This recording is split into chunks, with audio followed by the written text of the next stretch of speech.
what's happening in this sector? I see all the fences. You're not allowed back here. I see the Red Cross people, the FEMA people, buses. What's going on? They're not allowing people back in this section because it's extremely dangerous. They have not decided which homes have the integrity to allow people to come back and look into their rubble for anything that's left. They have now opened up the ward for December 1st, and at that time hopefully they will have found all the dead bodies that are in here. What has happened down here? It's the wind of change. Clouds rolled in from the north. It started to rain. Rain real hard and rain for a real long time. They got 6 feet of water, streets of Evangeline.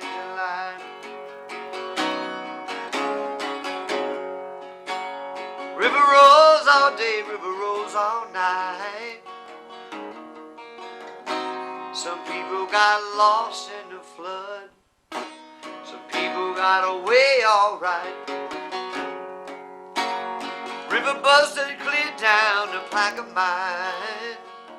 Oh, they got 6 feet of water, the streets of Evangeline.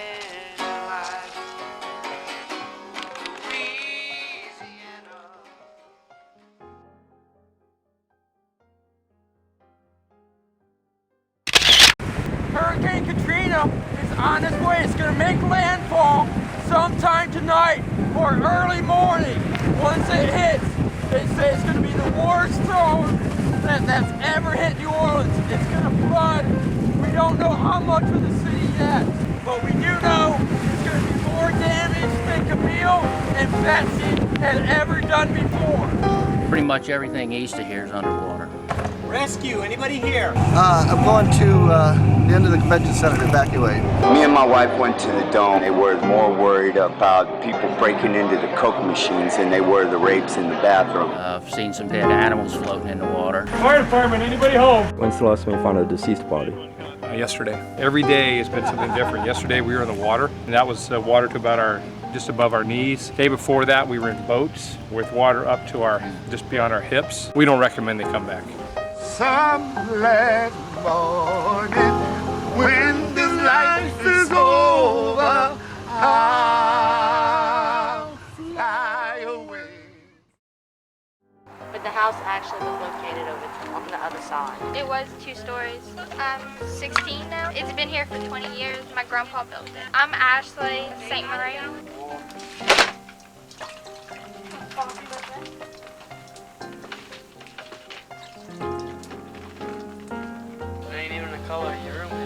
We got 2 weeks to get everything, and then they're bulldozing. So, doing what we can. We've been trying to joke about it. Mike told us that he's going to build a drive-through. That way he can serve daiquiris going northbound or southbound, whatever he preferred. All my life, I was born and raised down here. Rebuild? No. Trailer? More than likely. My name is Tanya St. Marie.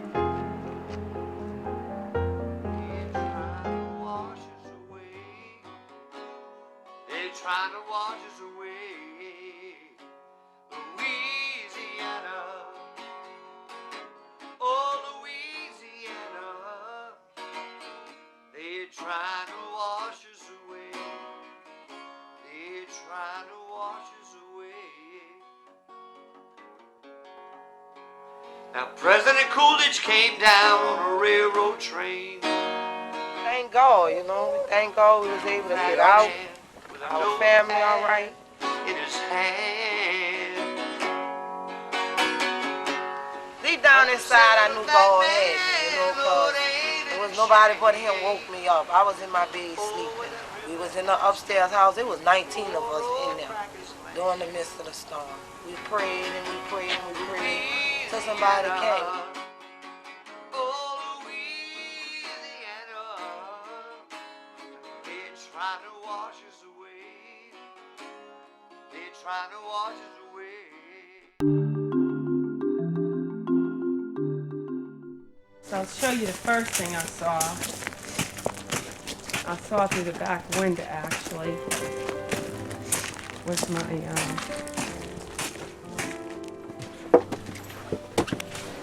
this is my new lamps I just bought. I just bought those. And,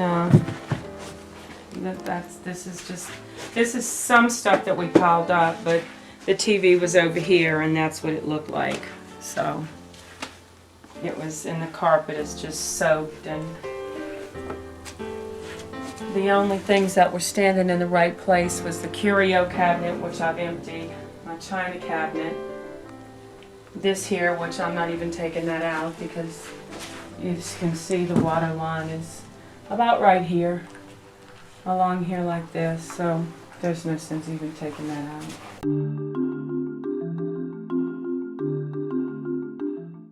You know, how will we go on?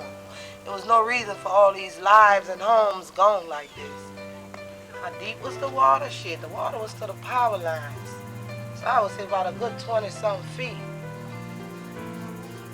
The water was to the power line. And it got like that within 5 minutes. Within a blink of an eye, the water, when it came in like that.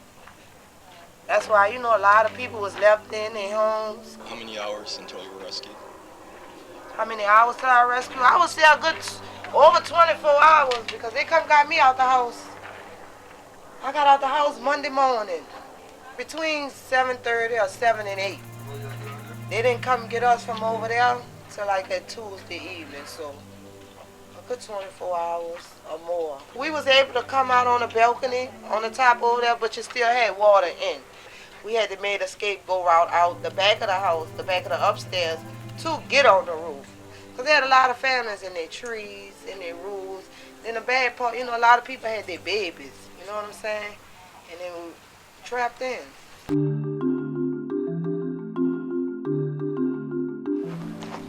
I thought it was 2 cups.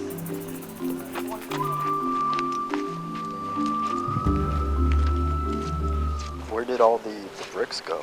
I mean, you said this was a brick home, right? It's a brick home.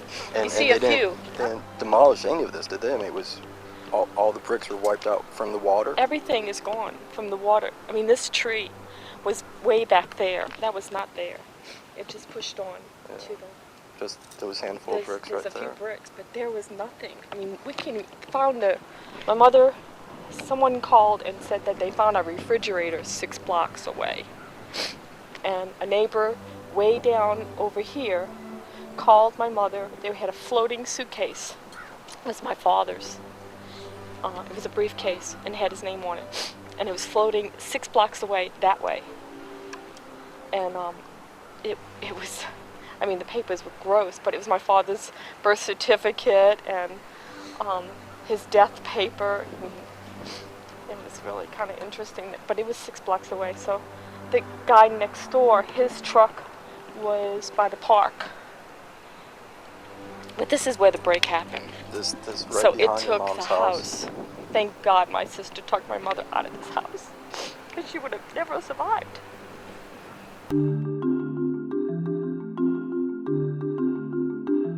We had one baby. The neighbor over there, she had her grandbaby and her daughter and her son. But when the rescue came, you know, they was the first to go, because they had the little baby with them. But they took us to St. Clair Bridge and left us there. I found help on my own from them. They didn't want to give us no cold water. We couldn't get no cold water. They wouldn't give us a crack or something just to put on our stomach because we hadn't ate since Sunday. And they was not prepared for nothing. When you got on that bridge, that's all we wanted. Some sense of help or something.